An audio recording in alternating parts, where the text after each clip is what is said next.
36. Time check ay handog ng Robust Dietary Supplement for Men para sa makalalakihan. Alaksan FR. Kung tinuod ang kahupayan, tinuod ang relax. Alaksan FR. Surf Bar. Maging wise with Surf Bar's powered bula at power puti galing with active clean technology para sa siguradong puti. Enervon Z Plus. All new. Best ever Enervon. Enervon Z Plus. Ang balita karon! Lakbit saysay sa labing init nga tahuning takna sa tanang dapit sa tong kapupudaan. Balita karon! May bunta ganyan balita karon. Tayog na sa Mambogo City karong bunta ulinog. Pabot og magnitude 4.0. Ang pagtayog dito sa mga dakbayan. Alas 8:21. Tayo karong buntag. Waray natala nga naangol o danyos gumikan ini. Samtang lalawigan sa Batangas, pinanguluhan ni Governor Vilma Santos Recto o Vice Governor Ermilando Mandanas Bidunar ug sa kabilyon ka peso sa Cebu Provincial Government aron suportahan ang mga paningkamot sa rehabilitasyon sa amihanang mga komunidad nga apektado sa bag-ong linog o bag-o lang nga mitayog nga linog. Personal nga gitunol ni Batangas Provincial Treasurer Carmelo Pisa ang tseke Cebu Governor Pamela Baricuatro ato sa pagduaw ni Inis Kapitolyo kagahapon. Padayag sabi ni Governor Baricuatro ang pagpasalamat sa katawhan ug mga opisyal sa Batangas. Ug ipasalig nga ang donasyon gamiton pagtabang sa pagtukod pag-usab sa mga dapit nga naigo sa linog sa amihanang Sugbo. Samtang sa laing dapit subling gitay usab og magnitude 4.0 nga aftershock ang Manay, Davao Oriental. Nabatyagan ang pagtayog alas 8:30 karong buntag. Pero kinigiladmon nga 10 kilometros subay niini, ideklarar na ang Davao Oriental o State of Calamity nun sa kadaot nga namugna sa kusog nga linog niadtong Oktubre 10. Umanla nga labing napiktuhan sa magnitude 7.4 o 6.8 nga linog nga misentro sa kadagatan nga bahin sa Manay. Si Governor Nelson Dayanghirang miingon nga mga ahensya sa gobyerno gipakatap gilayon aron ipaigayon ang mga relief o rehabilitation efforts sa mga apektadong lugar. Alang kini sa mas paspas nga pagtubag sa mga panginahanglan sa mga biktima, ingon man ang pagpadali, pagpagawas og pundo sa pangagamhanan alang sa pagbangon sa komunidad. Samtang nagdeklarar na sabog state of calamity ang pila ka mga lokal nga pangagamhanan sa Davao Oriental tungod sa linog. Ilabi na ang syudad sa Mati ug ang lungsod sa Caraga ug ingon man ang Manay. Sa laing bahin, duha ka mga miyembro sa LGBTQ ang nabalhog sa prisuhan sa dihang gireklamo kining nang hilabot og mga minor de edad nga mga voluntaryo sa pagripak o mga relief goods alang sa Northern Cebu. Suma sa investigasyon nga ang mga dinakpan o reklamante managsamang mga volunteers yan to Domingo nag-inom ug tungod kay dugay man nahuman og tagay nakainom na sab. Adto sila matug sa apartment sa kauban na sa bilang nga volunteer. Apan matud pa, dito may tabo ang krimen nga giingong gikamang ang mga minor na edad nga gilangkuban sa lalaki ug babay ug gimuan og laway nga mga buhat. Human kini sila eksklusibong nahinabi sab sa GMA Super Radio DYWS. Kagahapon ni sumbong ang biktima sa laing kauban nila ug maoy nangusog nga mapriso ang duha ka mga dinakpan. Samtang mga dinakpan sa ilang bahin hugot nga nang himakak nga nangamang sila og nang molestya. Apan ilang giangkon nga tungod kay pulos na sila nakainom, doon na gyud nahitabo. Sila nahinabi sab sa GMA Super Radio DYWS. Dugang pa nga gihimakak sab nila nga nanghilabot silang babay. Sa pagkakaroon, desidido ang mga biktima nga pasakaag kaso ang mga suspek samtang natanggong na ang duha ka mga dinakpan sa Mabolo Police Station. Balita karon! FR Super Dismay Padilla sa Dulas! Usa ka notadong kriminal na sikop man kini maglungkab og bahay. King report Super Dismay Padilla. Super Dismay, pasok. Balik prisuhan ng 29 anyos nga lalaki nga bagong laya human nadakpan kay nang nungkab pa ni sa Governor M. Cuenco Avenue, Barangay Talamban, syudad sa Subo. Gisakiyo ang 185,000 pesos kwarta kagahapon sa hapon, Oktubre 13, 2025. Ang suspitsado mao si alias Mark, 29 anyos, taga Ipil, Barangay Basak, San Nicolas ning syudad. Nakasumbong dayon ang 58 anyos nga babaeng biktima sa kapulisan sa Talamban Police Station 8, Cebu City Police Office. Girespondahan din kini sa otoridad. Sa CCTV footage ginakuha sa kapulisan, nakita ng suspect na nisakay din og taxi human ng lungkab sa maong Panimay. Nihimog tulab operation ang kapulisan o pinaagi sa paigalayan sa taxi driver ang suspitsado na dakpan sa sitio Ipil, Barangay Basak, San Nicolas. Na-recover usab sa otoridad ang kwarta nga 185,000 pesos na siren na ang kaning suspect daghan na og kaso sama sa kasong pagpangawat, ingon man kani paghupot og illegal nga armas. Kasong robbery ang ipasa ka batok sa suspitsado. Chris Desmay Padilla sa GMA Super Radio DYWS, dapat totoo. Ang Super Radio Super Balita atong kini Alaksan FR. Balita karon.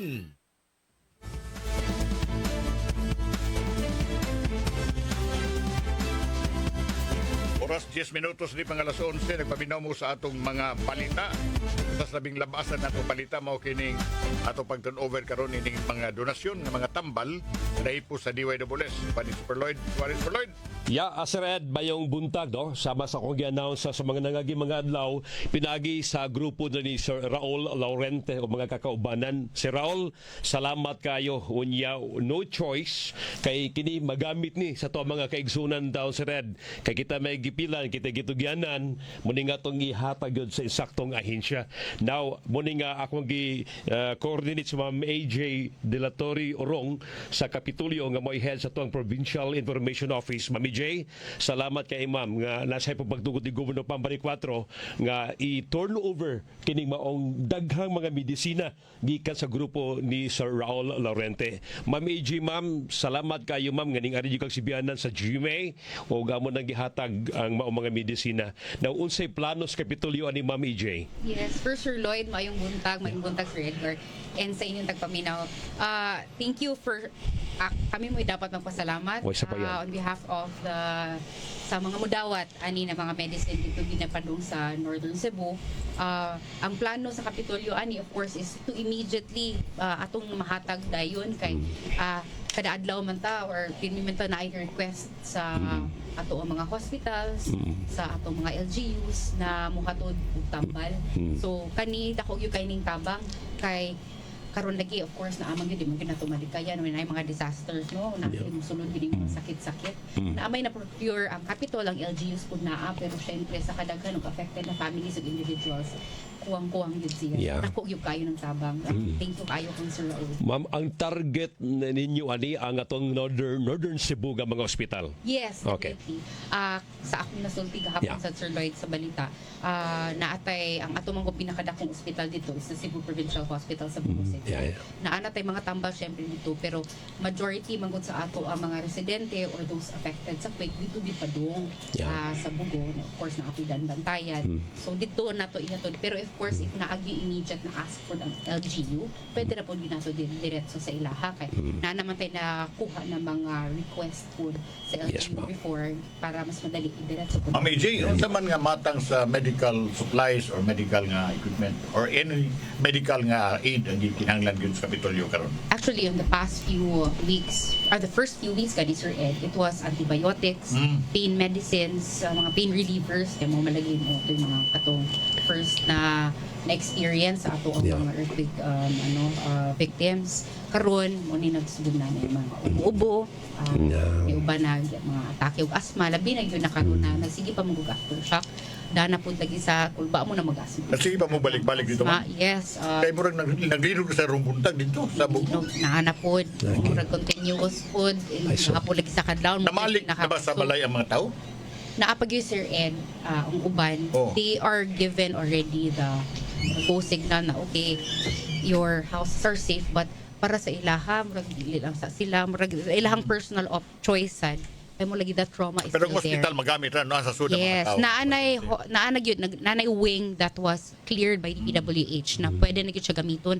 Pero gahapon, Sir Edgar, after the 1 a.m. na quake, katong aftershock, they call it aftershock, pero mura gitong earthquake no sa kakusog. No. Ipagawas gyud og balik. Balik na sad. Ipagawas og balik.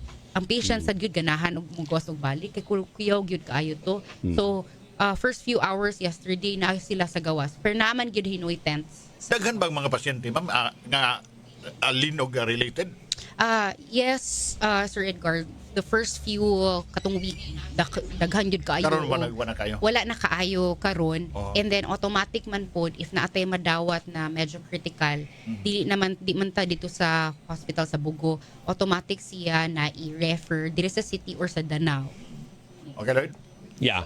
Anyway, Ma'am EJ, salamat kay Ma'am niya si Ma'am Kit Sado, Ma'am Kit Matos Cortez, atong station manager o gingon man si Sir Algin Nabakita atong production manager mo say usa sa mga gipelan taon niini ipaagi sa Mr. Raul Katong Laurente. kiningkuha ni si Raul Super Lloyd, di inigikan niya. O sa nga grupo? Sa ilang grupo, Sir Red, mga pharmaceutical, Okay. o guban pa nga mga personahe nga miabag sa niini. Tinabangay ang tuyog tumong makatabang yun ang grupo ni si Raul Laurente sa mga biktima sa linog. Salamat si Ma'am Raul. EJ. Sir Raul, Yes, Sir Raul, thank you Thank you kayo. kayo. Yeah. Ma'am EJ, salamat sa kayo, ma'am. Daghan kayong salamat. May buntag. Ma'am, God bless. Salamat, ma'am. ha? Bye. Sige, ma'am. Oras 5 minutos, di pang alas 11.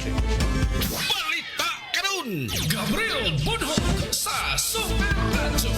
Dahil sa mga balita, fluvial o foot procession sa imahin ni Santa Teresa de Avila Talisay nagmalampuson. Ano yung report? Super Gabriel Bunhog. Super Gab, pasok! Nagmalampuson ang gihimo nga fluvial procession o foot procession sa imahe ni Santa Teresa de Avila kagidang buntag. Kini mo'y gipahibaw ni Police Lieutenant Colonel Mayla Marmag, Hepes Kapulisan sa Dakbayan sa Talisay. Si Marmag dibutyag nga alerto sila sa kapulisan sa paghatag og seguridad ngadto sa katawhan nining maong kalihukan. Gani sila mismo ang niuban sa fluvial procession uban sa pangaliha ug pagpasalamat ngadto sa patron sa syudad. Gisugdan ang Santos nga misa alas 5 sa buntag dito sa simbahan sa Our Lady of Consolation diin ang presensya sa imahe ni Santa Teresa de Avila. Human sa Santos nga misa, gidala ang imahe sa Talisay International Port o gisakay kini ngadto sa sakinang pangdagat o gilibot ang coastal area sa Dakbayan. Diha sa baybayon sa Barangay Poblacion Midunggo o gilahos ang foot procession palibot sa Barangay Poblacion. Nagpasalamat si Maramag sa nagkahiusa nga Talisaynon nga nitabang aron nga magmalampuson ang kalihukan. Ang Talisay magsaulog sa ika-189 katuig nga kapistahan ni Santa Teresa de Avila ugmang adlaw. Kini si Super Gabriel Bunhog. Yes, Super Edgar. Ugma pa pista, Gab. Yes, ugba pa Super Karon Edgar. bispiras paron. Bispiras paron Super Edgar. So karon ang kaon, di ugma pa anay kaon. Karon ang kaon, basta bispiras kaon mo na. Pwede gahapog na ikaon o pwede sa ugma. Pero actually, makapainomdom na to ni Pistas Talisay katong linog sa 2013. Kay Pista to Talisay. Yes, katog yung adlaw yung Super October Edgar, mao 15. dito pista. Oo. Pero Alas lingaw 6 kito Pista, ha? O alas 6 sa buntag to pa mga kapin, alas 6 to Super Edgar sa buntag. Dihang nitayog ang 7.2 magnitude nga linog. Super Edgar niya ang epicenter to dito sa Bohol. Correct. Tinuod na Ako imong kayo. giingon Super Edgar nga mingaw gyud atong pistaha kay sige pa man tong aftershocks ato. Oo. Anyway, Anyway, ang mga babo. Oh. karon ang baboy ug niya manok sa may nalipay Talisay. ato.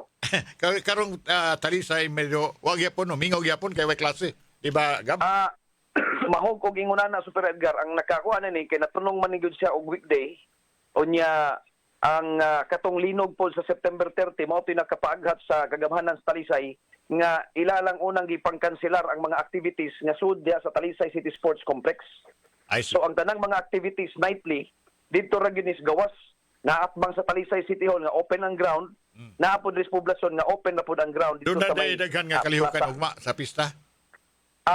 Concert for a cause ang ilang ihimo Super Edgar. Pero ito, Ang advance ilahang gawas. mga donations o naay mga donations naay mga booth nga pwedeng mudawat sa mga donations kay ilahan ning ihatag ngadto sa mga apektado sa linog dito sa norte ug sa Davao Oriental Super Edgar. Okay, Pero Gab. naagi hapoy concert. Thank you, Gab. So mao ni ang mga balita Happy nato. Fiesta, Gab. Salamat Super Edgar. Happy Fiesta kanatong tanan. Ako Super Gabriel Bonhoff. Dina DYW Super Radio dapat to. Ang Super Norman Mendoza sa Super Radyo. Upat kalalaki na dakpan sa drug operation Dakbayas Mandawi. Report Super Norman Mendoza. Super Norman, pasok. Upat ka mga lalaki ang naaresto usab sa kapulisan sa ilang gihimong drug operation kagabi diya sa may barangay Banilad, Kasuntingan o barangay Magikay. Ang upat ka mga lalaki ang pulos mga nakuha og ebidensya nga paghupos illegal nga drogas ug gagmay nga putos sa gituang Shabu. Resulta kini sa ilahang gihimo nga bypass operations miagi nga adlaw og sa gihimo nila ang follow-up operation nga gitudlo nining dakpan sa bypass operation pulos nga positibo nga naghupot usab og illegal nga drogas samtang karon gitangog diha sa Kasuntingan Police Station og pasakaan sab sila sa kaso sa paghupot og illegal nga drogas. Kini sa Norman Mendoza sa GMA Super Radio DWS. Dapat totoo. Balita karon. Hantod daw sa sunod higayon ning tulumanon. Balita karon. Kami mga batanon, aduna mitingog nga angay inyong paminawon. Kamong mga batanon, wala gid mo makasabot kung unsa ning pagkatiguang. Ug kamo sa mga tiguwang, nalimot usab mo kung unsa ang pagkabatanon. DYWS Super Radio. Mudalit karon sa Pugong sa Pulso. Ning lumba nga gitawag tag kinabuhi, duha ra atong kapilian. Mag-uol kita kay ang mga rusas dunay tunok, o angay kitang malipay kay ang tunok dunay mga rusas. Ano karon ang pag-asoy sa lain-laing sugilanon luyos sa mga panghitabo, gikan sa paglantaw sa mga batanon o sa katiguangan. Ang problema namong mga batanon, mao nga paspas kayo ang dagan sa adlaw ug dugay kaayo matapos ang tuig uy. Para sa namo mga tiguang, paspasan kay mga tuig ug dugay kay matapos ang usa ka adlaw. Sunda kining tulumanon. Pugong sa Pulso. Dinhi sa DYWS Super Radio.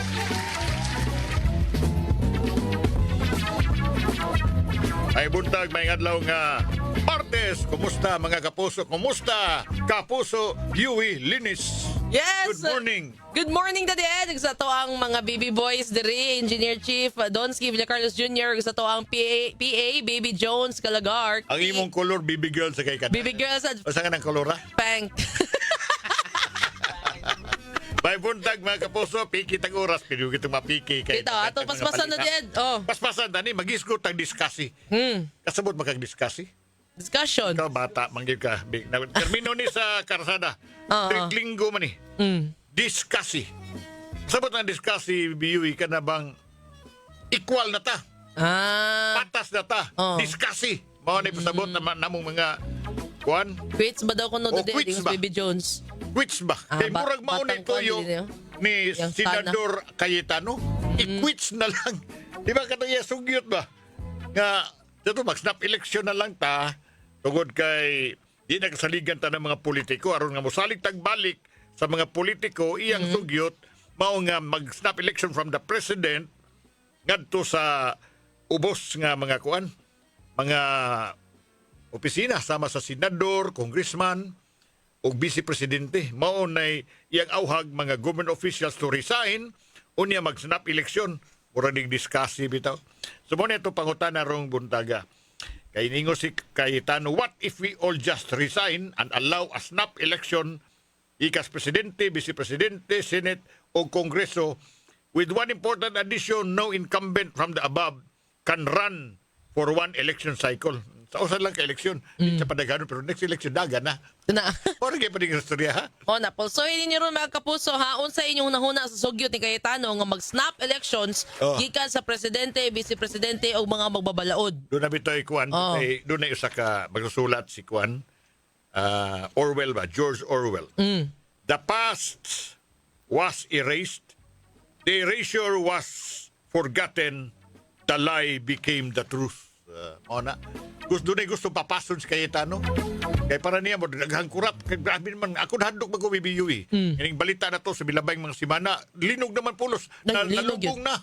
Ang balita may tungod sa kakurakutan. Yan mo ni gusto mo nangalipay ng mga dag. Mo ni ganahan nila matabunan ba? Oo, lipay sila nga malimta na to, malimot ba ta? O gusto ni gisulti ni Cayetano nga mag-snap election ta. Ato isgutan na. Ato paminan yung nahon. Tawag number sa Ed. 0917-144-4867 Pari mo sa landline pwede sa alas 11:14. Sa pulso, dinhi sa DYWS Super Radio. Snap election maunay atong pangutanan rong buntaga. Kanang snap election ni noon, abot kaabot ba sa BBU snap election sa awa ka kaabot eh. Mo pa na dead. Kay 1986 man tong snap election sa Pilipinas. Sige, chikahi daw may Panahon ato ni to dead. Marcos. Nana sa atong storybook na babasa nimo sa Google. Na doon di pa rin siya na ha. Kanang snap election, lahi na siya sa recall election di ay. Ang snap election, usa ka election that is called earlier than the one that has been scheduled. Pasabot na nga doon na scheduled election. Una ng eleksyon na doon na schedule mag-snap election ka. Sa parliamentary system, sa kanuna na mahitabo sa parliamentary kay mao man gingon nga basta mag-snap election sa parlamento mausap ang gobyerno. Na kanang recall election initiated by politicians labi na sa mga parliamentary nga mga gobyerno mo'y magpasiugda na instead ang mga butante. And from a by-election in that a completely new parliament is chosen as opposed to merely filling vacancies. Mo pattern ni Cayetano. Mura bang sa parliamentary system ba kanang mga prime minister down sa cabinet. O na ilang eleksyon balik mag-ilislog bagong prime minister. Na dinis Pilipinas ni agi na snap election. Ut pila edad pa di mo awa ka mataw atong 1986 di ay. 1986. Bata pa kay gingging Logronio ato pa. Dinis Pilipinas naka-experience ta kay kadtong snap election na ato lang ako lang istorya nga kadtos Marcos di ta to mag-snap election. Yeah. Gusto siya mag-snap election sa gihagi siya sa Amerika. Kasi sige mga taki na mga oposisyonista ato niya nga. Yapi kag butar to the dead. At that time wa pa kumatawad tong snap na. Oh, na bitaw. Nahagi to siya nga kanang ingnan siya sa Amerika nga iya ipakita sa Amerika nga kuanda demokrasya mi dinhi wa ko magdiktador mao ba to gusto niya. So ako eleksyon ba nato man pasabot niya. Nag-eleksyon gyud kumpiyansa siya mapilya niya sa Cory Aquino. Tapos gilampurna siya Cory Aquino sa dap eleksyon. Una. Oh, unya gitikas pag sa eleksyon. Duhay daog. Permirong ni deklarar ang si Cory Aquino. Cory ang daog. Deklarar po si Marcos daog siya, di mao to nag-id sa revolusyon ng mga tao. Mao ni tabos ed sa day. election naghimo in 1986. So kining tuyo ni Cayetano daghan ng mga komentaryo sa mga tao kalabot ani sa may gisultis mga tao ani Bibi Kibin. O kanina naman ni katong pag-snap election 1986. Sige, pasilang chika Bibi Jones. Good morning, Morning. Daddy Ed and Baby Yui. Sa ato mga kapusong tigpaminaw karon. O tayo isulti sa ito mga kapuso niya may tungkol sa snap election ni Cayetano. Mao ni Daddy Ed ang ilang opinion. Para nako dili na may tabo ang snap elections kay gielek pa na nato sila nga lingkod sa ilang pwesto. Ang ato na lang buhato na ni siguro makuwat na lang makuman ang ilang termino. Ang nagpapangutanan na yung binuang kay kibaw siya daan ngayon posible na stop election karon. Para nako mayo kayo ang proposal pero wa sa tuang mga balaod. Unya ang matabo niya na gubot pa ta sa lukot kay numero 1 di pa ta ka susunod karong mga panahon na kinsa to ma-identify nga tarong nga tiibutang sa Malacañang kay pulos ug halos na nangabigit sa korupsyon. Bisag panahon sa mga Duterte na korupsyon, panahon katong mga era nito Gloria na korupsyon, karon ka Marcos na korupsyon, tugad pa sila ang ginikanan. Muna ito pangutana. Now ang himuon siguro ang katuyuan ni tanan ang kausaban mas mayo siguro nga ang tanan na to nga mga electorate mga mamutaray usmo nila mamatasan di na mundawat og kwarta awilahang mutaran ang mga ligdo o mga tarong gamay mga lagad sa tuang mga kagamanan. Para to Daddy Ed. Thank you Baby Jones. Watong usang suki da nga engineer siguro to. Oras alas 11:24 Sa pulso, dinhi sa DYWS Super Radio. Misugyot ang usa ka senador nga mag-snap election ang nasod gikan sa presidente, vice-presidente o mga magbabalaod aron masulbad ang matud pa niya problema ang mga politiko. Mura ni mag-reset ka sa imong computer na mosangpot ni mosunod. Matangtang ang virus, muuswag na ang performance sa computer, matangtang ang mga unwanted o problema o problemado nga mga programa o program. Sa unang pagpaminaw nato ning mga sugyot ni Cayetano, murag tag nakurat nga makapangutana. Ni ara man tuod ning sulbad ani. Pagkadugay ba natong nakahuna-huna ni ini? Ug nga si Senador Cayetano ra gyud ang labing bright nga nakahuna-huna ni ini pag-reset sa gobyerno. Pero kaniyot, mangutana una ta ni Cayetano ning mosunod. Una, kung mag-reset na ta sa gobyerno kadtong mga gikurakot nga mga buhis, unsa may mahitabo niyan to, matabla na to. Dos, nagpasabot ba ni nga papasad ug ma-reset na sad ang sa nga kawat naghimo sa mga opisyal sama sa mga senador ug mga kongresista nga kantidad og trilyones pesos? Ikatulo, kung mag-reset na sa gobyerno, ma-reset ba sad ang kamayng laki sa pangaw-kaw sa mga politiko? O ikaupat, ang resetting sa gobyerno magpasabot ba nga magpahimugso kitag bag-ong politiko? O magsugod sa tagbag-ong kaliwatan nga mao na say mag-research og mga paagi sa pagpatakod sa laing kagaw sa pangawat nga mao na say praktison nila nga taga-gobyerno. Panghuna-huna! Panghuna-huna! Panghuna-huna! Ala, ate oras, review Yes, nagkasalamat na din sa itong mga baby boys rin, Baby Jones, Kevin Galagar, Baby Yowie, yes, nabis na Salamat ang tugma din sa Pugos Pulso, may gusto natong tanan. Dinhi sa DYWS Super Radio.